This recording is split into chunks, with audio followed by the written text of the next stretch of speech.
चलिए आगे बढ़ेंगे। विधानसभा में आज की कार्यवाही, सदन में अनुदान की मांगों पर जारी रहेगी चर्चा। चिकित्सा एवं स्वास्थ्य विभाग, चिकित्सा शिक्षा और विभाग की मांगों पर चर्चा होगी।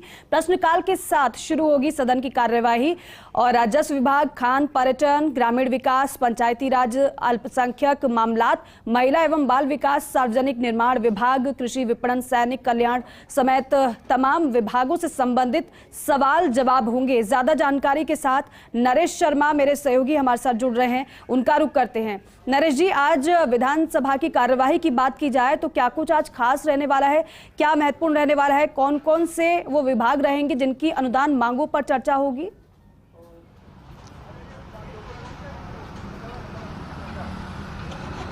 बिल्कुल, देखिए आज का दिन भी काफ़ी महत्वपूर्ण है विधानसभा में और जहां तक बात करें अनुदान की मांगों पे चर्चा, लगातार चर्चा सदन में हो रही है।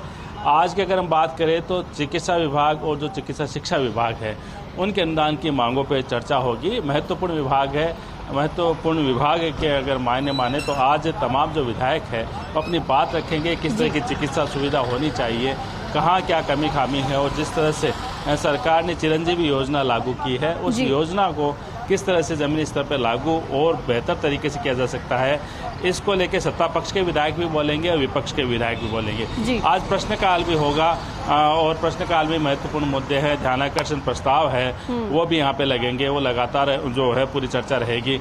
लेकिन चूंकि चिकित्सा का आज मुद्दा है, चिकित्सा पे चर्चा है, तो विपक्ष की क्या भूमिका रहेगी बात कर लेते हैं। भाजपा के जो विधायक है अमलाल शर्मा, उनसे हम बात करते हैं। आज ऐसा महत्वपूर्ण महकमा है जो हर किसी से जुड़ा हुआ है, चिकित्सा विभाग, उसके अनुदान मांगों पे चर्चा है, तो लगता है कि आज विपक्ष कल की बजाय ज़्यादा गंभीरता से आज सरकार को के सामने सवाल उठाने का प्रयास करेगा, क्योंकि ये मुद्दा तो हर किसी से जुड़ा हुआ है। देखिए, चिकित्सा मंत्री गंभीर मंत्री है, उसमें कोई अतिशयोक्ति नहीं है, लेकिन मंत्री के हाथ में कुछ भी नहीं है। एक असहायता के रूप में मंत्री भी दिखाई देते हैं। आप लगातार घोषणा पे घोषणा करे जा रहे हो, सीएससी खोल रहे हो, पीएचसी खोल रहे हो, कर्मोन्नत कर रहे हो, डॉक्टर आपके पास है नहीं, नर्सिंग स्टाफ आपके पास है नहीं, दवाइयाँ आपके पास है नहीं, तो फिर फायदा क्या है? जो आपके पास इंस्टीट्यूशन है आप उनको ही ठीक करने का काम करो ना। अब आप सिर्फ राजनीतिक लाभ प्राप्त करने के लिए एक के बाद एक घोषणा के ऊपर घोषणाएं थोपते जा रहे हो। आप उनके ढांचे को ठीक करने का काम करो। आपको रिलीफ तो मरीज को तब मिलेगा ना जब इलाज करने वाला रहेगा, मरीज को लाभ तब मिलेगा जब दवाइयाँ आपके पास उपलब्ध रहेगी। अब दवाइयाँ है नहीं, मरीज है नहीं, डॉक्टर है नहीं, नर्सिंग स्टाफ आपके पास है नहीं, टेक्नीशियन आपके पास है नहीं, एमआरएस को आपने पूरा का पूरा खत्म कर दिया। जो पहले एमआरएस से एक कमेटी बनी हुई थी, उसमें कुछ आमदनी होती थी, उस आमदनी की वजह से नर्सिंग स्टाफ कॉन्ट्रैक्ट बेस पे ले लिए, ड्राइवर कॉन्ट्रैक्ट बेस पे ले लिए, टेक्नीशियन कॉन्ट्रैक्ट बेस पे ले लिए, उनको भी आपने खत्म कर दिया पूरी तरीके से।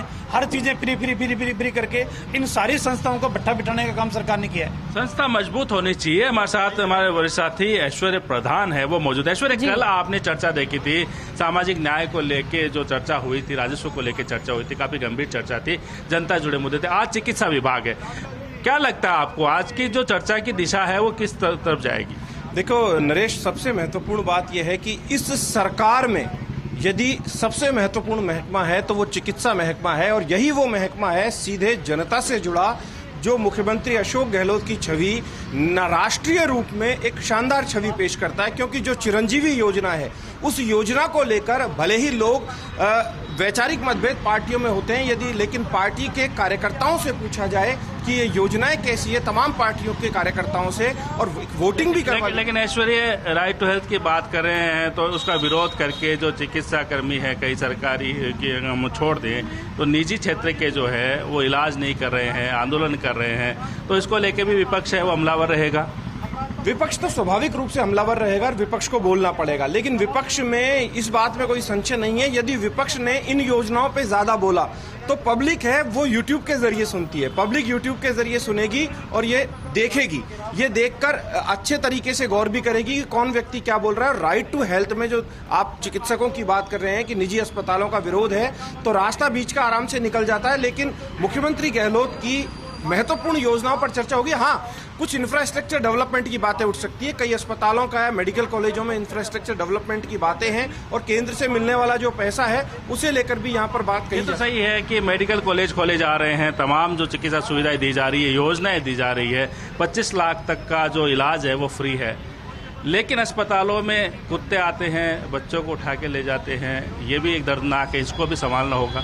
देखिए, अस्पतालों में कुत्ते आते हैं, बच्चों को उठाकर ले जाते हैं। अस्पतालों में चूहे आते हैं, बच्चों को कुतर कर चले जाते हैं। अस्पताल में हीटर जो है, हीटर के जरिए बच्चे की मौत हो जाती है। इस तरीके के मामले भी आते हैं। तो ये घोर लापरवाही के उदाहरण है, जो कि मानवीय संवेदनाएं मर जाने के उदाहरण है। और ऐसे में जो भी लापरवाह है उसे पूरे तरीके से टर्मिनेट ही किया जाए, नौकरी से हटाया जाए, इस तरीके की डिमांड उठेगी। और ये तय मानकर चलिए, जिस तरीके का आज एक उदाहरण भी आया है, कुड़गांव करौली के कुछ बच्चे आए थे, 2 बच्चे थे जो बिजली के करंट से भयंकर तरीके से झुलस गए थे। यदि उनकी तस्वीरें देखें तो कोई भी व्यक्ति विचलित हो सकता है। और दिल दहला देने वाली तस्वीरें थी वो 2 छोटे बच्चों की, जो कि बिजली लाइन के करंट की चपेट में आए। और जब उनके माँ बाप से बातचीत की तो उनके माँ बाप बोल रहे थे कि हमारे पास खाने को गेहूं तक नहीं है, इतनी गरीबी है। तो उन बच्चों के मामले को लेकर भी वो मामला उठ सकता है। आज अखबार में आया है, फर्स्ट इंडिया ने भी इसे प्रमुखता से पहले चला चुका है, फर्स्ट इंडिया। तो ये मुद्दा, इस तरीके के मुद्दे भी उठ सकते हैं कि यदि यहाँ पर ऐसे मामलों में लापरवाही होती है तो उनका जिम्मेदार कौन। तो यहाँ पर सरकार की योजनाएं अच्छी है, लेकिन जो जिम्मेदार है उनके खिलाफ कार्रवाई। आप विपक्ष को कवर करते हैं, भाजपा को कवर करते हैं, सालासर में कई विधायक जा रहे हैं, तो लगता है सदन में तमाम विधायक मौजूद रहेंगे? क्या स्थिति रहेगी, क्या रणनीति रहेगी? देखिए, सदन में विधायकों की अगर हम बात करते हैं तो कई तरीके की बातें हैं। भाजपा प्रदेश अध्यक्ष सतीश पूनिया स्वाभाविक तौर पर यहीं रहेंगे। उपनेता प्रतिपक्ष राजेंद्र राठौड़, जो कि अब नेता प्रतिपक्ष की जिम्मेदारी निभा रहे हैं, भले ही उनका चुरू क्षेत्र हो, लेकिन उन्हें यहीं रहना है। दूसरे विधायकों की बात करें तो सुमित गोदारा की बात कर लें, सुभाष पूनिया की बात कर लें, हमारे साथ अभी रामलाल शर्मा थे, वो इनकी बात कर लें। इस तरीके से एक पूरी टीम है। जोगेश्वर गर्ग है, मदन दिलावर है, इनकी कम संभावनाएं हैं जाने की। बाकी के और भी कई विधायक हैं जिनकी कम संभावनाएं हैं। और कुछ विधायक जो हैं वो तय कर चुके हैं कि उन्हें वहां पर जाना है, वो मीडिया से भी मुखातिब होकर कह चुके हैं कि उन्हें जाना है। कुछ विधायक किंग कर्तव्य विमूढ़ से विस्मय में है कि हम किससे पूछ कर जाएं। अगर राजनीतिक गलियारों की चर्चा की बात करें तो कुछ ने प्रदेश अध्यक्ष से बात की है, कुछ ने राजेंद्र राठौड़ से बात की है, और कुछ विधायक है वो दोनों तरफ बात ना करके जो विचार परिवार के पदाधिकारी हैं, संघ के पदाधिकारी हैं, उनसे बात कर रहे हैं कि भाई साहब क्या करें, बर्थडे में जाना है या नहीं जाना। क्योंकि यहाँ पर एक बड़ा सवाल ये है कि टिकट जो आखिरकार है वो किसके हाथ में होगा, पावरफुल कौन होगा, किसके हाथ में पावर है। होली के रंग से पहले राजनीति के कई रंग सदन के बाहर और सदन के अंदर देखने को मिल सकते हैं। कुल मिलाकर हम यही कह सकते हैं, क्योंकि सदन जो है कल चलेगा, उसके बाद ब्रेक होगा, होली मनाने जाएंगे। तो उससे पहले सदन की अगर हम बात कर ले तो जनता से जुड़े हुए मुद्दे, आपको लगता है ऐश्वर्य की जो कल की बात करें, इससे पहले शिक्षा की हमने बात की है, आज चिकित्सा की महत्वपूर्ण बात हुई है, तो अभी तक जो हमने डिबेट का स्तर देखा है। बिल्कुल नरेश जी, और देखिए ये अच्छी बात है कि विपक्ष पूरी तैयारी के साथ आ रहा है, जो कि सत्ता पक्ष से लगातार सवाल भी कर रहा है और सत्ता पक्ष जवाब भी दे रही है। सुखद चर्चा इसे कह सकते हैं।